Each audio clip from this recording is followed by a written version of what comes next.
What's good, YouTube? It's your favorite roommates, and today we are reacting to some of the most disturbing Reddit threads. And you guys know it's Terror Tuesday. She's on 10. It took her 7 tries to get there. Let's get it before you lose. I don't know what you got going on. Let's get it. On May 1st, 2015, Reddit user r.bradbury1920 made a strange post to the site. Do you know what a Reddit is? Yeah, I have it on my phone. Yeah, because she's supposed to do a podcast. Y'all remember that?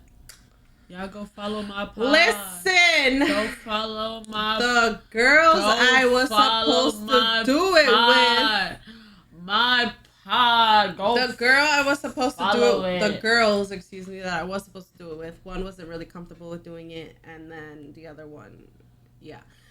But... in which he wrote about his suspicions that somebody was breaking into his apartment and leaving post-it notes in random parts of his home. The entry read, "On the 15th of April, I found a yellow post-it note in a handwriting that wasn't mine on my desk reminding me of some errands I had to do, but told literally nobody about. While odd, I chalked it up to something I did in my sleep, thinking maybe in my half-awake state I scrawled it so it didn't appear to be my handwriting. I threw it out and thought little of it. On the 19th, I found another post-it note on the back of my desk chair in the same handwriting as the previous note, telling me to make sure I saved my documents. I was freaked out, but there were no other signs of a break-in, so I set up a webcam in my house and aimed it at my desk and used a security camera app for it to record after detecting movement. On the 28th, I woke up to find another post-it note, this one saying, 'Our landlord isn't letting me talk to you, but it's important we do.' I immediately checked the webcam's folder on my computer and found nothing from the night before, but my computer's recycling bin had been emptied, which I am certain I did not do recently, indicating someone had noticed the webcam and deleted the files. They were just saved straight to my folder on my desktop called webcam. Today, on the 1st of May, I found another post-it note, this time on the outside of my door with nothing written on it, and there also appeared to be post-its on many other doors in my apartment complex, all blank in varying colors. Oh, hell no. Do I have any legal recourse here? I have no proof except for the post-its, but those are written by my pen and on my post-it notes, so conceivably I could have faked them. Would contacting the police get me in any trouble if they can't determine an outside source for this? I just want to make sure I'm not wasting anyone's time.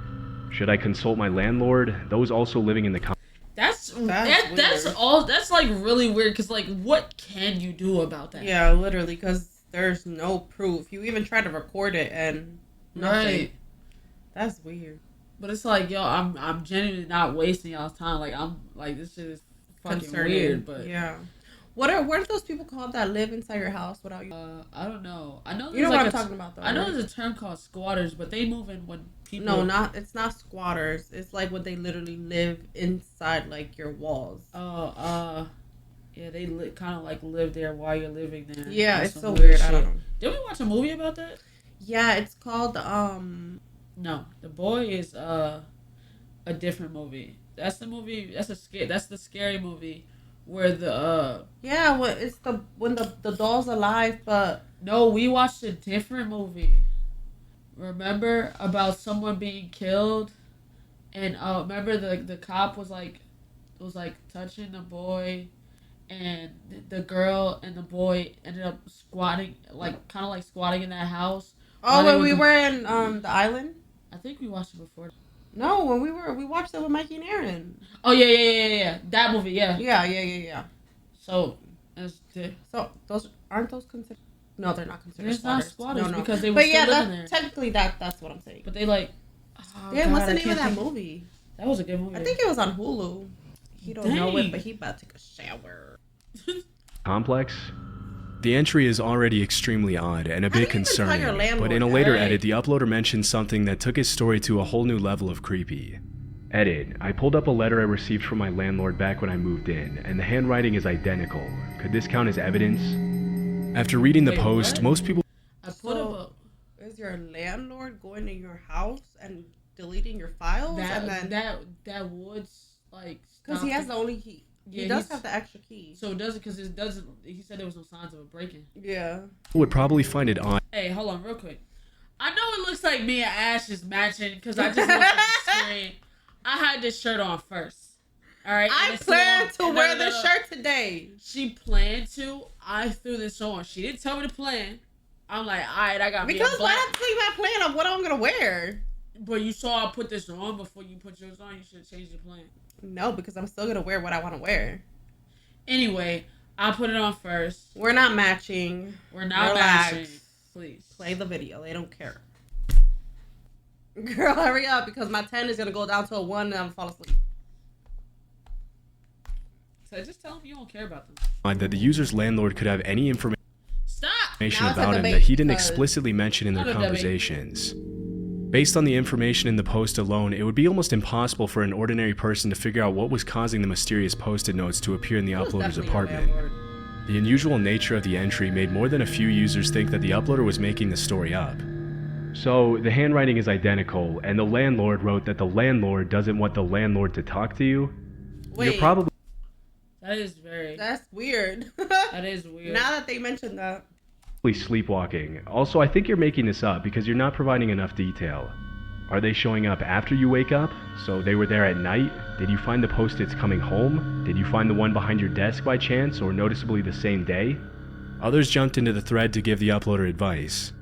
Get one of the door... My thing is, right, it wasn't like, it was in a like, you can see, hold on, you can see in the thread, it's in the legal advice. He wasn't like trying to tell his creepy story. Yeah, He was asking for advice genuinely on what just to trying to do. get advice on what to do. My thing is, why like- why would I make that up just trying to get Yeah, I was advice? gonna say that. I was like, why would someone even make that up and go through all that? Like, I'm not gonna sit here and type this whole fucking paragraph. Like, I get if just it to was make like up a story. like a scary story kind of thread or something, but I'm genuinely asking for advice. Like, yeah. what should I do? Oh, I think you're making this up.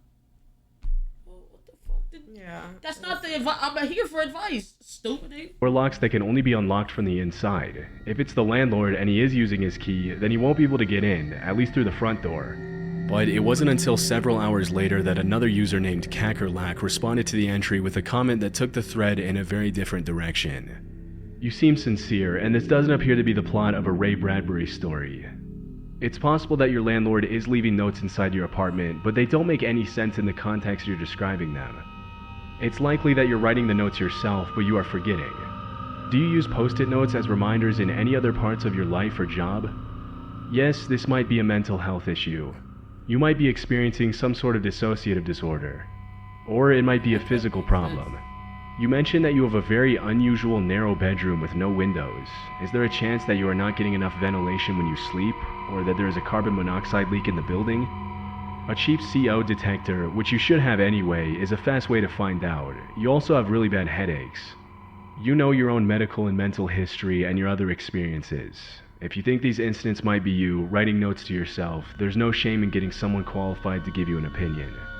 As you probably know, carbon monoxide is an odorless gas that is incredibly dangerous for humans.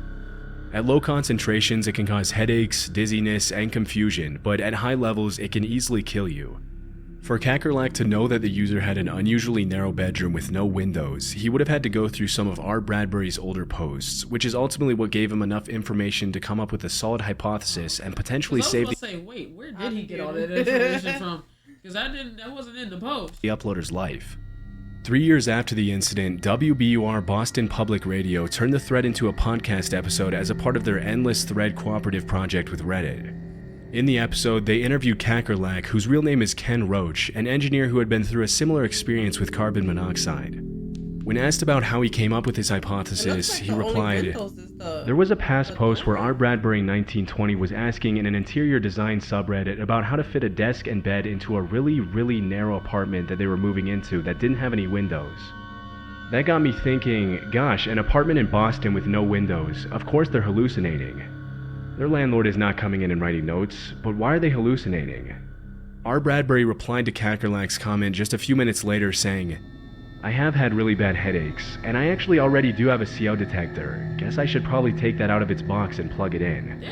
The fact that the uploader incorrectly set up the webcam and assumed the files had been deleted was probably related to the confusion caused by carbon monoxide poisoning, a theory that many of the comments in the thread seem to echo.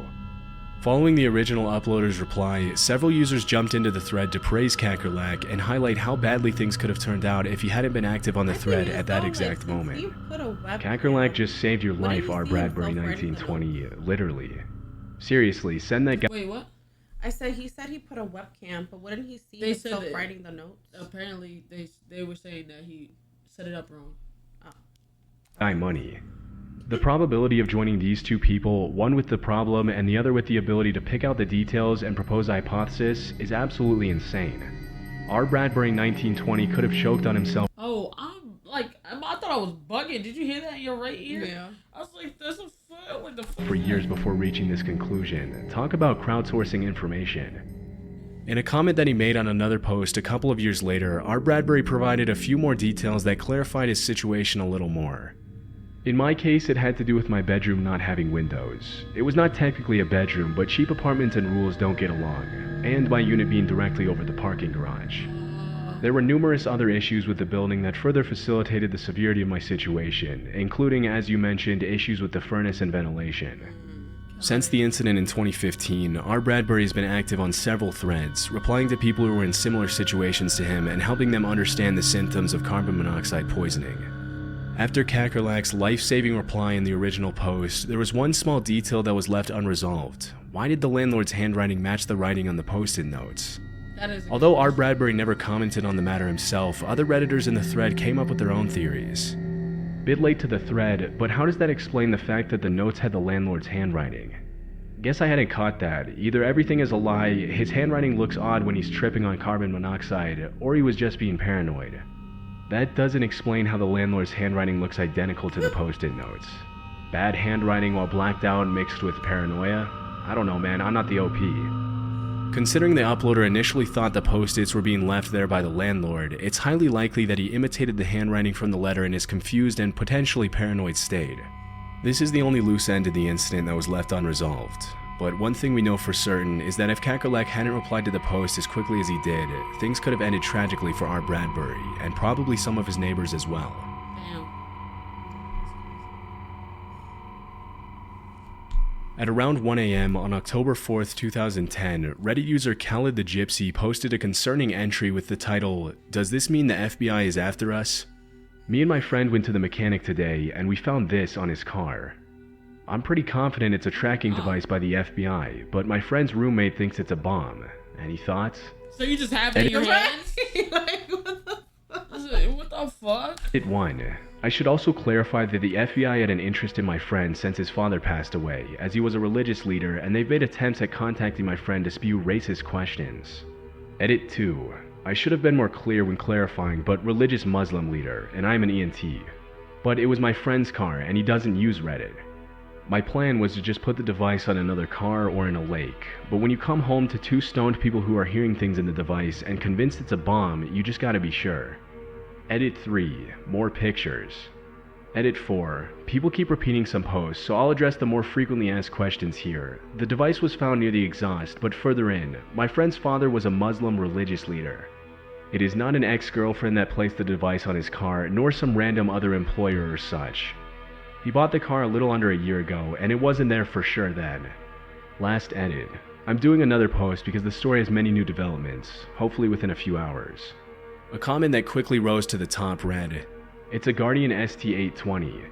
It's a GPS tracking unit made by the company Cobham. The product line is called Orion." Damn. The Redditor who said that the battery and magnetic unit is handmade is wrong. You've got the standard kit. It's sold like that by Cobham. Sales is restricted to Army and law enforcement. Too long didn't read, yes, FBI or police is after you. Damn. Naturally, other Redditors joined the thread with all kinds of questions and comments, especially regarding the legality of tracking someone who presumably didn't have a criminal background. It was recently ruled that if your car's in your driveway, it's in a public place and the police can put any kind of tracking device they like on it. Welcome to the free world. That's more than a little terrifying, which is why you park your cars in the garage. Would it then technically be illegal to remove it? Why is it so big? That looks like a GPS tracker from 1992. Because it was built for performance and durability and not to make roadkill envious. The large cylinder that looks like a mag light is a battery pack that'll power the thing for weeks.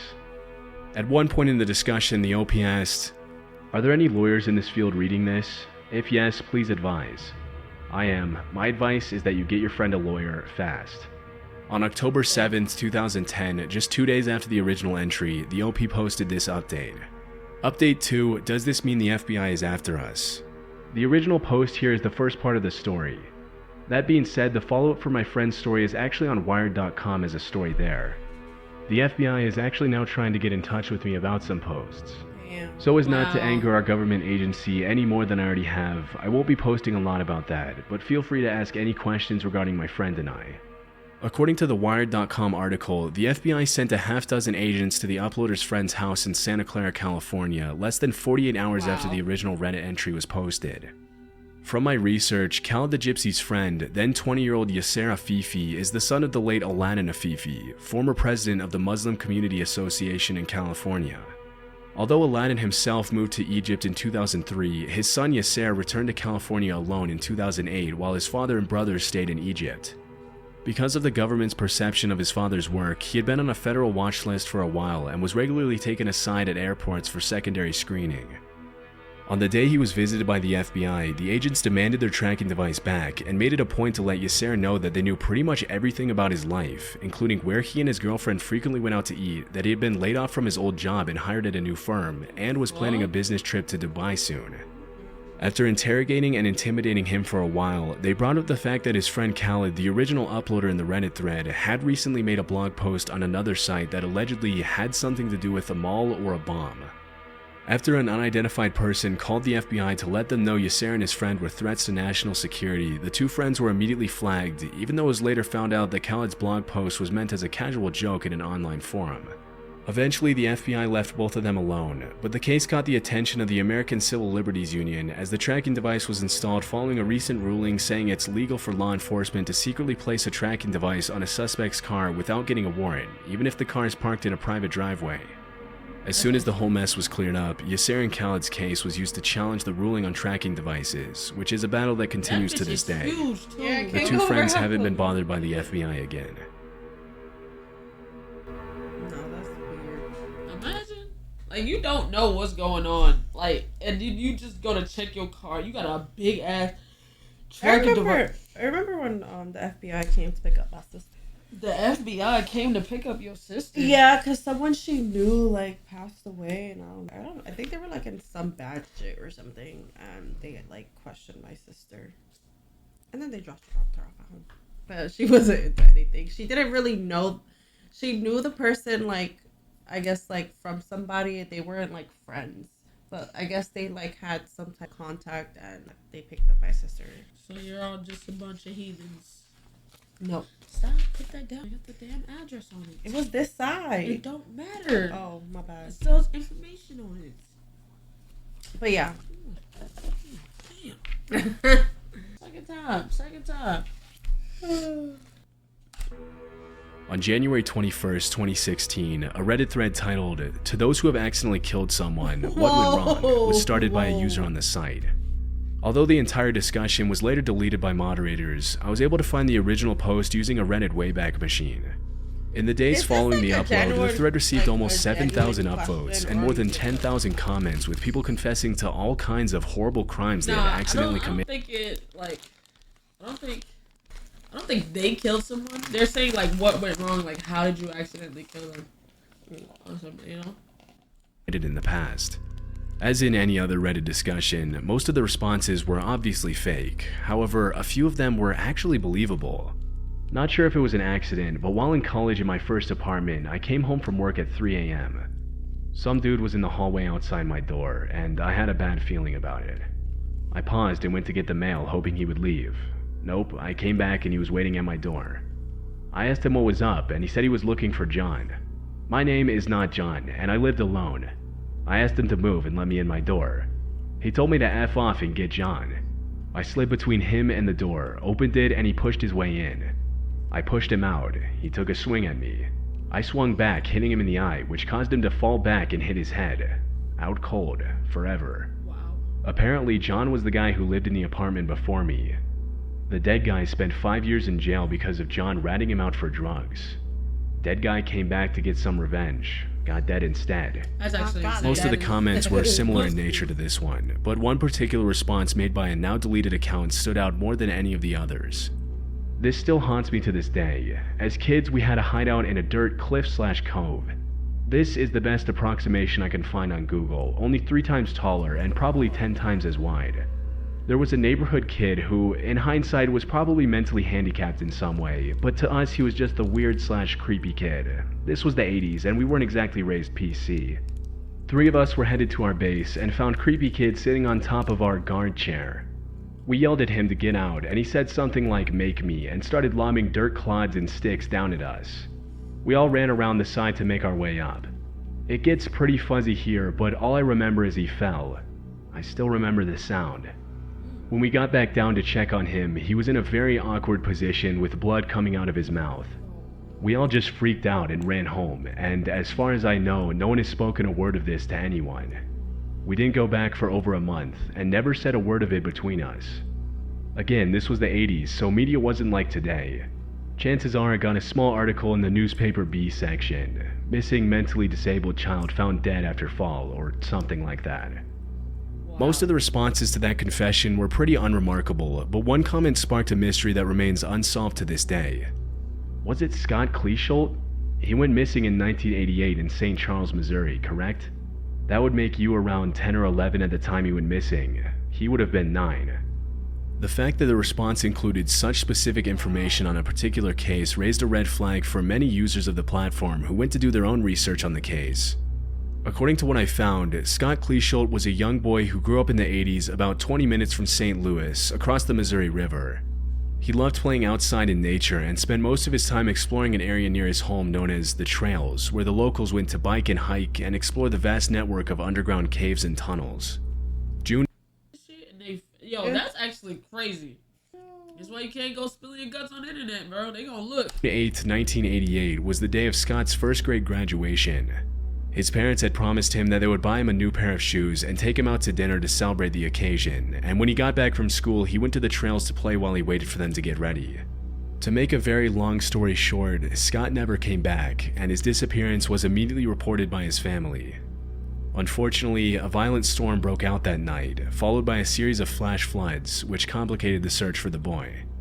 Despite the leads that popped up in the case over the years, the disappearance of Scott Kleesholt remains a mystery to this day. Damn. In 2011, the case was featured on an episode of Nancy Grace, in which Scott's older brother gave his account I said they better hope they're not watching that.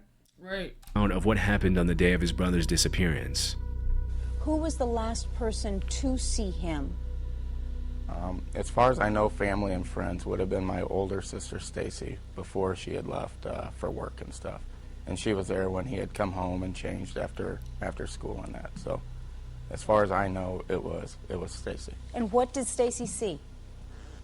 He was, the last time she had seen him, he was at the top of the hill just playing, running around, being a kid like we did. You know, I know people say not to play in the streets, but that's where we played, up at the top of the street.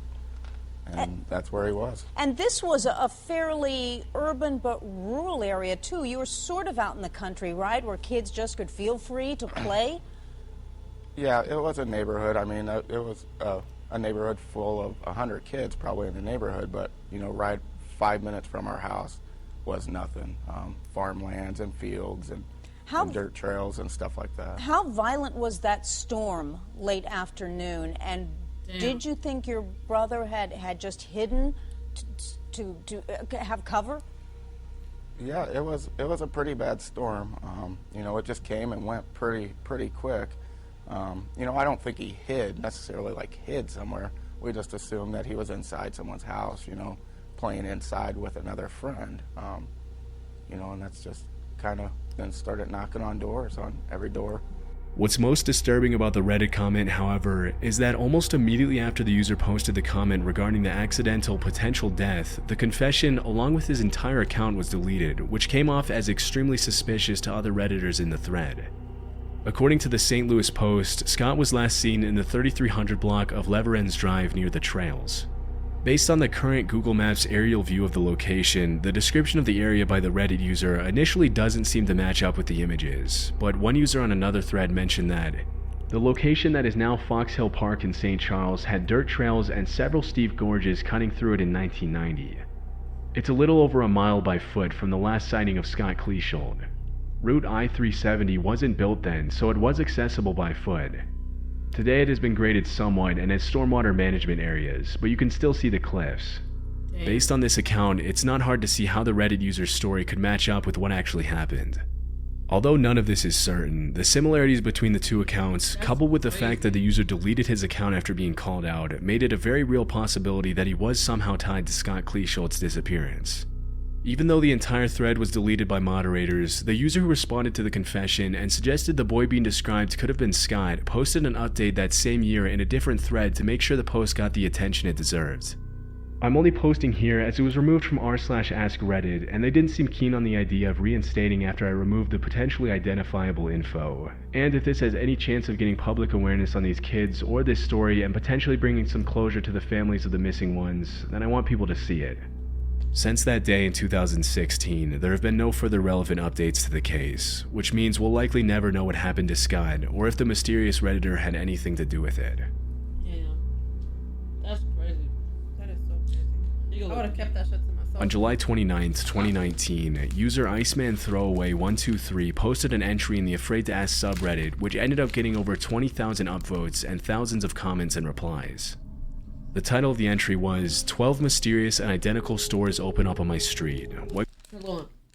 Creepy shit like this. Like, have you ever seen that? Have you ever seen that video of the guy that was living in his apartment complex by himself and didn't know? Yeah. No. Like, somebody came through. Like, he never seen his neighbors, and then he found out like somebody came through the apartment complex and like slid something in the doors, like, you know what I'm saying, like solicit, kind of like sales, and you know how they put stuff on your door or whatever, like, but nobody ever, like, you know how like you'll open the door and it'll fall, kind of like on it if somebody saw something. All the shits were there for like a week. Then he like was started to realize he was living in an apartment complex alone, and like nobody was actually living there. Wait, why does that sound familiar? It was on TikTok. Shit like that's crazy. What could be happening? It read, I live just outside a big city in what resembles a suburban main street. Like many suburban main streets, retail business has been rough and they've all closed down. After a month of nothingness, suddenly 12, yes a dozen, identical convenience stores pop up. They look the same, they aim for the same floor plan, they sell the same products at the same prices. The names are all tiny variations of each other, like Town Name Mart or Market of Town Name, and all clearly bought their signs from the same place as the fonts, colors, size, and shapes are all identical. These stores see no business that I've ever witnessed, yet have large staff numbers and are surviving way longer than any of the former stores that closed on this street. When I enter one, they all stare at me while I shop. I don't usually get nervous, but it feels like they're staring threateningly rather than intently. They only accept cash unless you pay some $50. There's drug deals going on in all these stores. Only cash? Like... Right. Most of their products are Walmart brand great value products being resold for higher prices. Most of the products are expired food products. I bought bread from one without checking because I was in a rush, and it turned out it was 2 months expired. Damn. Upon returning to show them, I found the entire shelf was expired foods. What was even grosser was the dairy cooler, which had ancient milk products. Ew. I'm so confused. I feel like I'm in an episode of The Twilight Zone. What's probably happening here? Update 1. Stayed late at work and didn't end up going yesterday. Sorry for the swarm of people who did remind me with one day. I'm reading through the comments to determine what to do, if anything at all. Sorry for the less than eventful update, but given how many people were saying I was gonna die, I'm just gonna point out that I'm alive and well. At first, other Redditors in the thread were understandably confused at why 12 identical and highly suspicious stores would suddenly pop up in a random suburban neighborhood in an unnamed town, and several users jumped in to ask for pictures of the location. Can you take pictures, please? Yeah, if it's a criminal organization, this probably isn't the best idea. This is actually the craziest story setup I've heard in a long time. Does every single one have the creepy employees and the expired food? All of the stores have expired food and seem to refresh every several weeks. One I found makes a noticeable effort to keep things fresh, but still has old dairy products. Does the food actually refresh, or does it just rotate through the stores? You said one store usually has fresh food.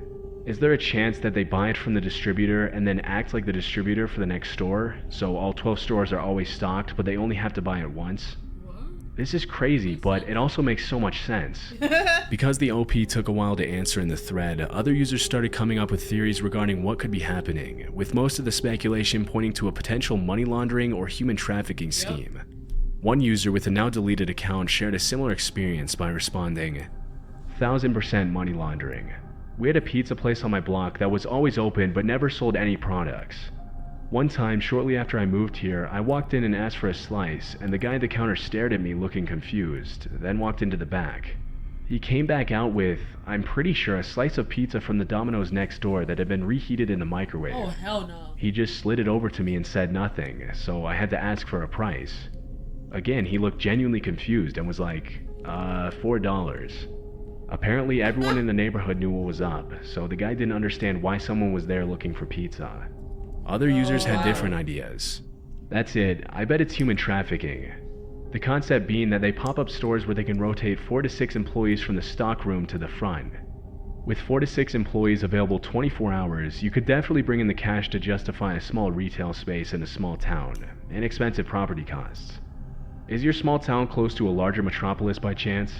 Yeah, it's either for drug trafficking, human trafficking, or some type of money laundering. Stay away. When the question of why whoever was behind the operation would open 12 stores instead of just 1 or 2, if it really was human trafficking or a drug operation, user AlphaPad23 replied, my thought is that they aren't afraid of getting caught. It's likely that they have some people in their pockets. While it's definitely a possibility that the stores were being used as a front for a trafficking or laundering operation, other users had slightly different theories, including user Goose and Fish, who replied, what county is it in? One slightly less shady possibility is some sort of tax shelter. Open a lot of business that fail and write off losses. Are the employees all the same ethnic group? Not trying to be racist, but maybe some rich family is trying to hide money in another country by buying foreign real estate. Maybe they have to make businesses appear to be legit in order to not pay taxes. This may be the best guess on here. That explains the expired food. In the hours that followed the original post, the LP remained somewhat active on the thread, vaguely answering questions about the location of the stores and other details that his fellow Redditors were curious about. In one of the comments, Iceman Throwaway 123 mentioned, I hope this isn't giving away my location details, but the town is old. Not the town, but the people in it. It's basically a retirement community, and I often joke I'm the youngest person in the whole zip code by 30 years. Honestly, might be true. I don't have many people to talk to about it. I did have friends over a month ago who I showed. Their reactions were like mine, shock and disbelief, but we were drunk and more focused on having fun than chasing conspiracies. Eventually, because the uploader failed to post any pictures or even mention the location of the town, more and more Redditors started to assume the post was fake. Look, you made a throwaway. Why not say the city/area or at least give us some hints so we can conclude it ourselves? This sounds so bizarre that it has to be fake. There has to be some way to get authority involved if all they sell is expired goods. Dude, this reads like a creepypasta. That's because it's fake. No updates. Suspicious. No update, no pictures, no name of town. I kinda doubt any of this is real. After a few days, the LP stopped responding altogether.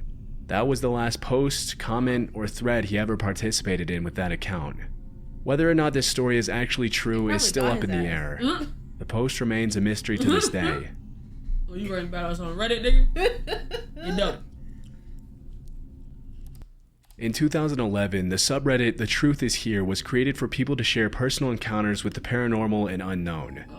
Since its creation, the subreddit has seen a lot of odd and interesting posts, with some of them rightfully being very disturbing. On September 9th, 2013, a user posted the following entry from a now deleted account. This is not something I feel I can discuss with my family or personal friends, but I'm losing my mind here, so I feel the need to work through it with someone. As such, I'll try to give as many details as possible, but I don't want this getting back to me, and I feel a throwaway account would cost credibility. Here's what's going on.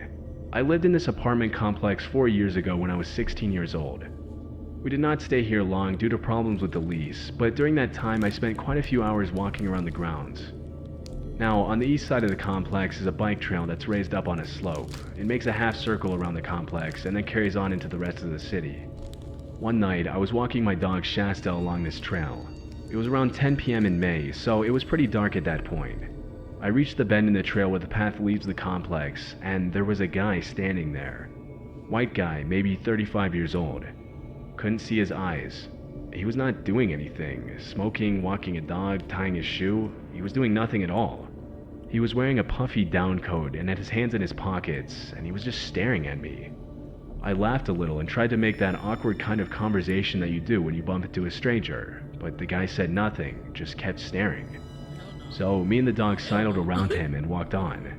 But I eventually got nervous and cut through the trees to get back to my apartment without going on the trail again. I knew the way home from there, even without the trail, but here's the thing, the second I stepped off the trail, I can't remember anything past that.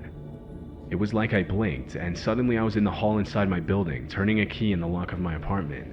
What? Fast forward 3.5 years, I was 19, 7 months pregnant, and moving into a new place with my fiance. As fate would have it, we moved back to the apartment complex I lived in when I was 16. It was cheap, it was comfortable, and near where my fiance works. We ended up in a unit 4 buildings down on the east side of the complex, directly across from the bike trail. A week into living there, I went to take out the trash. I would have had my fiance do it, but I wanted to get off my feet, so I waddled outside to the dumpster. The dumpster, which is right next to the bike trail. I closed the lid on the dumpster, and after the bang of the lid, I hear someone talking. Look up, and guess who is standing on the bike trail? You guessed it, white guy, mid-30s, and still wearing the same down coat. Mid-30s still is crazy. He had a cell phone to his ear, but not the new, flat kind. It was an older flip phone, circa 2005 or so. Anyway, he was talking into the phone, and he sounded pissed. He was cussing at someone on the other end, someone named Lauren. But you know how when people have a phone conversation and they tend to duck their heads down and not look at other people? Yeah, he wasn't doing that. He was looking right at me. After a second of this, I started backing up, and he started walking toward me. Oh, hell no. After a second, he was off the grass hill and onto the parking lot, and he took the phone from his ear. He then started snapping it into pieces, tearing out the antenna, breaking the screen off, and angrily throwing them all onto the parking lot ground, still looking at me. I turned around and ran back into the building as fast as I could, and I don't remember what happened next. Next thing I knew, I was on a bed in the maternity ward. There was a fetal monitor strapped around me, and I had a saline IV in my arm. My fiance was there. After a bit of confusion, we worked out this.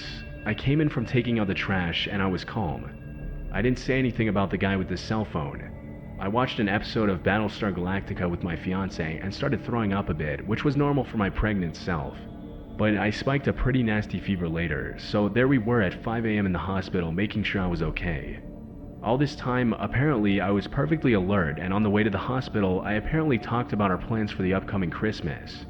I was discharged an hour later. They said I had the flu. They gave me Tamiflu and told me to sleep it off and stay indoors. When we pulled into the apartment parking lot, I got out of the car and looked for the cell phone he dropped.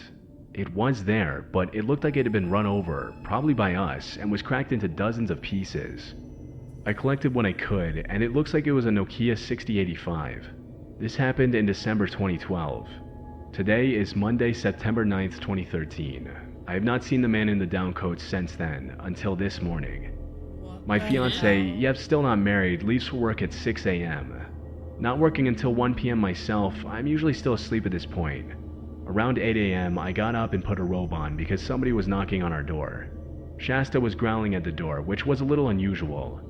She will typically bark at people, but never growl. I told her to go to her kennel, and she sulked away, and I answered the door. I should have looked through the peephole first, but I didn't, and I cannot express how much I regret that. The man in the coat was on the other side. I remember seeing him, and I remember wondering, why is he still wearing that coat in this weather? But after that, I remember nothing. I woke up an hour and a half ago sitting at my kitchen table. The first thing I noticed was how unbearably hot it was in the apartment. I went to the thermostat and found that it had been set to 90 degrees and was blowing out hot air. I wasn't wearing my robe anymore. I was dressed for the day in my work uniform, and I'm getting ready to leave soon. My baby, now 7 months old, was in her crib. She was crying, evidently not having been fed or changed. There was pee all over her bed, as her diaper had leaked. Shasta was laying by the crib, whimpering. I fed the baby, got her changed, and checked my dog for any injuries. She wasn't hurt. I'm not hurt either, but there is blood on the floor by my doorway. I wonder if Shasta bit the man. I don't know, he's gone, and from what I can tell, nothing has been stolen from the place. What do I do now? Edit. In case it's not obvious, I seem to have lost an hour and a half in this last encounter. It was 8:07 a.m. when I got up, and by the time I had the sense to check the clock again, it was about 9:45. Due to the level of detail the user provided, it seems unlikely that the story was made up for attention. In fact, nobody in the thread accused her of lying at any point, which is pretty rare in online forums. Most people immediately recognize the uploader's problems as symptoms of a serious neurological issue. I'd go to the doctor. I really hope not, but what if you have a brain tumor? It could cause some vivid hallucinations. Also, losing time is typical of a seizure. It could be many things, but I hope it's really just something that has nothing to do with health. Could be the man in the white coat. Is your brain communicating that you're about to have a seizure? I'm with the others. You need to visit a neurologist. Unfortunately, since the account that made the post has been deleted, there was no way for me to find any potential updates made by the uploader. However, she didn't reply to any of the comments made on the thread she started, which means she was either able to get the help she needed, or something ended up happening to her. Damn. It's insane.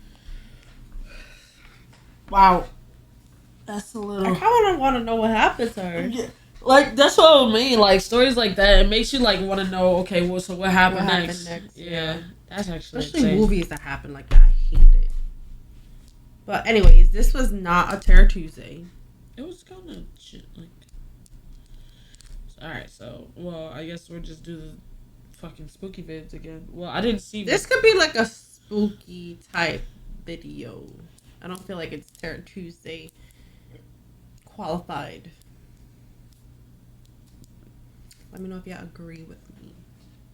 Hey, let me know. I'm trying to switch it up and not just do all of Noob's top 5 or something. I mean, we don't have to, there's other people who do like scary vids, not just Noob Top 5. But it's like, sometimes, you know, sometimes you get a spooky Reddit video. Sometimes you get a spooky video. Sometimes you get like dash cam footage of some crazy shit. You know, the world.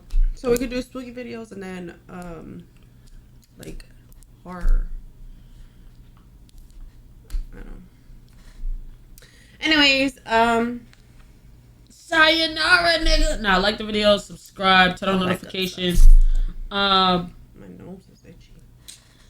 What is let's see. That was a good question. I think we did favorite. We did favorite candy, yeah. What's your favorite movie? Or your show? I don't know. What's your favorite movie? I don't have one. My favorite show, I could tell you. Grey's Anatomy. Yeah. She actually has a problem. I've seen you watch that show over 30 times in the last 4 years. Do I have a favorite? And what? She's watched it before then. I watched it for the first time 4 years ago. And then I've unwillingly watched it multiple times as it's been on everywhere in this fucking house. She restarts it. She'll restart it, watch the whole thing, start a new series, watch the whole series, restart Grace. It's like her in-between show. It's like my comfort show. I don't understand how that's comfortable. People fucking and dying. That's all they do, fucking die. Anyways, let me know what's your favorite movie or favorite show. I don't really necessarily have a favorite show. I mean, movie. I don't think so. Roommate applications. For what? For liking Grace? Fucking crazy. It's fucking crazy. Anyways, let us know. Comment down below. But see you next time.